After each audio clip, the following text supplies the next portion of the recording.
नमस्कार, वंदन दोस्तों। आप सभी का स्वागत है मेरे YouTube चैनल पर। मैं संतोष कुमल।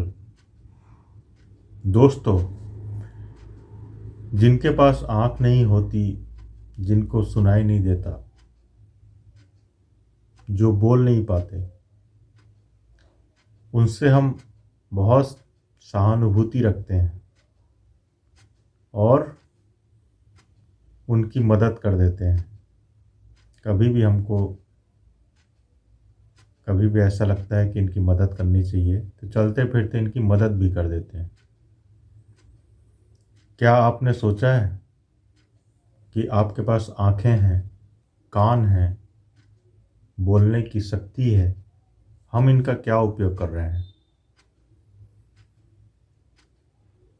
हम अधिकतर समस्याएं जो हैं अपने बोलने से पैदा करते हैं और फिर उसी बोलने से होने वाली समस्याओं को हम सालों साल कोर्ट कचहरी के चक्कर में बिता देते हैं और कुछ ऐसा बोल जाते हैं जिससे सामने वाले का नुकसान तो होता ही है, उससे कहीं ज़्यादा हमारा खुद का नुकसान भी होता है। तो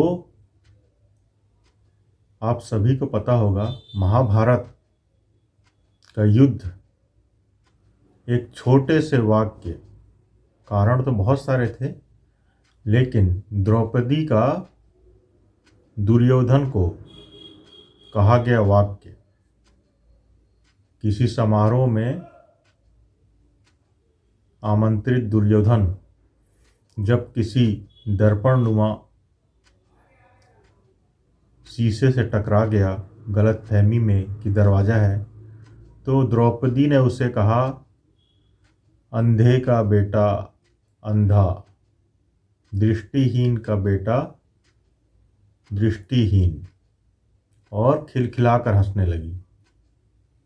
उसी प्रतिशोध की आग में धधकता हुआ यह युद्ध और फिर बाद में द्रौपदी का चीरहरण और भरी सभा में उसका अपमान एक छोटे से वाक्य से शुरू हुआ और उसका अंत कितना दुखद हुआ। तो हम क्या करें जो हम अपने वाणी पर नियंत्रण कर दें? बहुत आसान है, उसे आप प्रैक्टिस करेंगे तो ज़रूर सफल हो जाएंगे एक दिन। आपको करना क्या है कि आज से ही आप ये ध्यान दें कि कुछ भी बोलें, सामने वाले से बात करें तो सामने वाले का ध्यान तो रखें ही, साथ में आप क्या बोल रहे हैं वो आप खुद सुने। मेरा कहने का मतलब आप समझ रहे हो? मतलब आप जो भी बोल रहे हैं, जैसे कि मैं अभी आपसे बात कर रहा हूँ तो मैं उसे सुन भी रहा हूँ कि मैं क्या बोल रहा हूँ।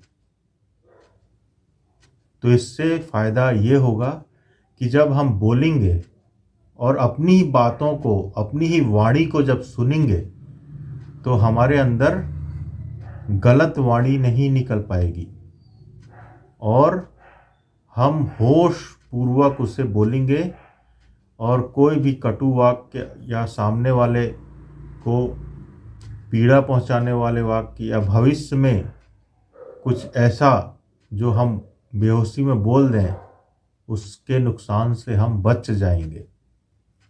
ये बहुत ही आसान है यदि आप करेंगे। जैसे कि मैं बोल रहा हूँ तो उसे मैं सुन भी रहा हूँ। आप किसी से बात करें तो आप पहला ध्यान ये रखें कि आप क्या बोल रहे हैं, उससे अपने ही आप ही सुने। सामने वाला तो सुनेगा ही आपकी बात, लेकिन आप भी उसे सुने कि आप क्या बोल रहे हैं। और धीरे धीरे अभ्यास से ये बात बहुत सहज हो जाएगी और आप जो है सम्यक वाणी बोलने लगेंगे और बहुत ही आपकी वाणी मधुर होने लगेगी और आपको आत्म तृप्ति, सामने वाले सुनने वाले को बहुत ही अच्छा अनुभव होने लगेगा। अपने घर परिवार से शुरू करें, अपने मित्रों से शुरू करें और अपने अपरिचित मित्र जो आप यदा कदा मिल जाते हैं उनसे शुरू करें। देखेंगे आप कुछ ही समय में आपकी वाणी जो है अमूल चूल बदल गई है। आपकी वाणी से कभी गलत वाक्य नहीं निकलता, हमेशा शुभ वाक्य ही आपकी वाणी से निकलता है। तो अपने शब्दों को यही विराम देता हूँ।